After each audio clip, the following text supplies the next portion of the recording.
മൂന്നാം ക്ലാസ്സിലെ തജ്വീദിലെ 12ാമത്തെ പാഠം അൽ ഇദ്ഗാമു. ഇദ്ഗാമുകളെ കുറിച്ചാണ് ഈ പാഠത്തിൽ പഠിക്കാനുള്ളത്. കഴിഞ്ഞ പാഠങ്ങളിലായി സാക്കിനായ നൂനിൻ്റെയും തൻവീനിൻ്റെയും നിയമങ്ങൾ 5 എന്ന് പഠിച്ചു. ഈ 5 നിയമങ്ങൾ ഏതൊക്കെയാണ്? ഇൽഹാർ, ഇഖ്ലാബ്, ഇദ്ഗാം ബിഉന്ന, ഇദ്ഗാമും ബിലാ ഉന്ന, ഇഖ്ഫാ. ഇതാണ് 5 നിയമങ്ങൾ. ഇൽഹാർ എന്താണ്? ഇൽഹാർ എന്നാൽ സാക്കിനായ നൂനിൻ്റെയോ തൻവീനിൻ്റെയോ ശേഷം ഹൽക്കിൻ്റെ അക്ഷരങ്ങളിൽ ഏതെങ്കിലും ഒന്ന് വന്നാൽ മണിക്കാതെ വ്യക്തമാക്കി ഓതണം. ഇഖ്ലാബ് എന്താണ്? ഇഖ്ലാബ് സാക്കിനായ നൂനിൻ്റെയോ തൻവീനിൻ്റെയോ ശേഷം ബാ വന്നാൽ നൂനിനെയും തൻവീനിനെയും മീമായി മറിച്ചു മണിക്കണം. ബാ വന്നാൽ നൂനിനെയും തൻവീനിനെയും മീമായി മറിച്ചു മണിക്കണം. ഇനി നമുക്ക് ഇദ്ഗാമുകളെ നോക്കാം. ഈ പാഠത്തിൽ ഇദ്ഗാമും ബിഉന്ന, ഇദ്ഗാമും ബിലാ ഉന്ന, ഇത് രണ്ടുമാണ് ഈ പാഠത്തിൽ പഠിക്കാനുള്ളത്. ഉദാഹരണങ്ങൾ: മിം മർഖദിന, മിം മാഇം മഹീൻ, ഫീ കിതാബിൻ മുബീൻ. സുക്കൂനുള്ള നൂനിന് ശേഷം മീം വന്നു. മിം മർഖദിന എന്നുള്ളതിലത്തെ മീം വന്നപ്പോൾ എന്താണ് ചെയ്യേണ്ടത്? ഇദ്ഗാം ചെയ്തു, അതോടൊപ്പം മണിക്കുകയും ചെയ്തു. ഇദ്ഗാമും ബിഉന്ന എന്നാൽ ഇദ്ഗാം ചെയ്യണം, ഇദ്ഗാം എന്നാൽ ചേർത്തി ഓതണം, അതോടൊപ്പം മണിക്കുകയും വേണം. നമുക്ക് നോക്കാം. ഇവയിൽ സാക്കിനായ നൂനിനും തൻവീനിനും ശേഷം മീം വന്നപ്പോൾ ആദ്യത്തെ 2 സാക്കിനായ നൂനിന് ശേഷം മീം വന്നു. ഇവിടെ മാ എന്നുള്ള ഈ തൻവീനിന് ശേഷം ഇവിടെ മീം വന്നു. കിതാബിൻ എന്നുള്ള തൻവീനിന് ശേഷം മീം വന്നു. നൂനിനെ മണിച്ച് ഇദ്ഗാം ചെയ്തു, മണിച്ച് ഇദ്ഗാം ചെയ്തു. ഉന്നത്ത് മണിക്കൽ, ഇദ്ഗാം പറഞ്ഞ ചേർത്തി ഓതൽ, ചേർത്തി ഓതുകയും മണിക്കുകയും ചെയ്തു. ഈ നിയമം നൂന്, യാ, വാവ്. ഇവിടെ ഉദാഹരണത്തിൽ തന്ന ഈ മീമിന് പകരം നൂന്, യാ, വാവ് ഈ ഏതെങ്കിലും ഒരക്ഷരം വന്നാൽ മതി. അതായത് ഇദ്ഗാം ബിഉന്നയുടെ അക്ഷരങ്ങൾ മീം, നൂന്, യാ, വാവ് ഈ 4 അക്ഷരങ്ങളാണ്. എന്നീ അക്ഷരങ്ങൾക്കും ബാധകമാണ്. ഇവയുടെ ഉദാഹരണങ്ങൾ ഖുർആനിൽ നിന്ന് കണ്ടെത്താൻ ശ്രമിക്കുക.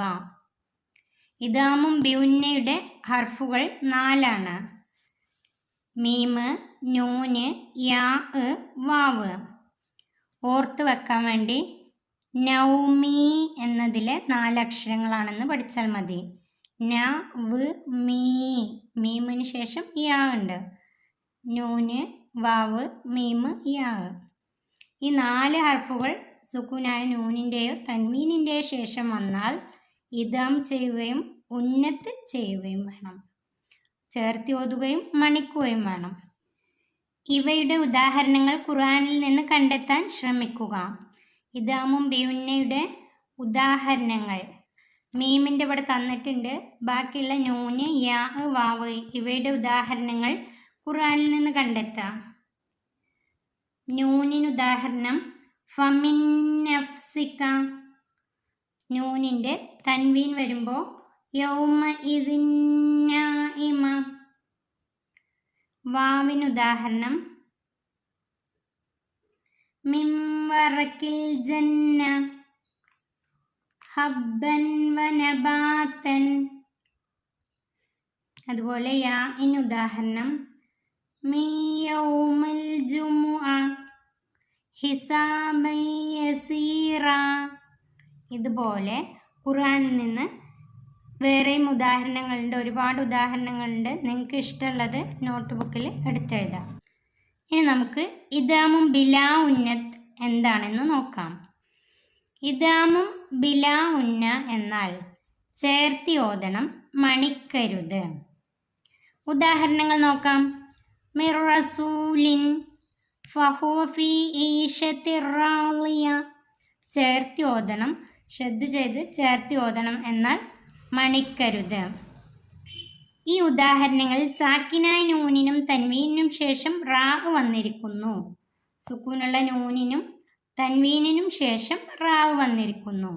ഇവിടെ നൂനിനെ മണിക്കാതെ റായിലേക്ക് ചേർക്കുകയാണ് ചെയ്തിട്ടുള്ളത്. ലാമിനും ഇതേ നിയമം ബാധകമാണ്. ഇതിൻ്റെ ഉദാഹരണങ്ങൾ ഖുർആനിൽ നിന്ന് നമുക്ക് കണ്ടെത്താം. ലാമിനും ഇതേ നിയമം ബാധകമാണ്. ഇതിൻ്റെ ഉദാഹരണങ്ങൾ ഖുർആനിൽ നിന്ന് കണ്ടെത്താം. ഇതാകുമ്പോൾ ലാവുന്നയുടെ അക്ഷരങ്ങൾ ഏതൊക്കെയാണ്? ലാമ്, റാ. റായിനുള്ള 2 ഉദാഹരണം തന്നിട്ടുണ്ട്. അതുപോലെ ലാമിനുള്ള 2 ഉദാഹരണം ഖുർആനിൽ നിന്ന് കണ്ടെത്താം. ലാമിനുള്ള ഉദാഹരണം വമല്ലം യസ്തത്യ, വമല്ലം യസ്തത്യ. അതുപോലെ തൻവീനിനുള്ള ലാമിനുള്ള ഉദാഹരണം അഖിലല്ലമ്മ.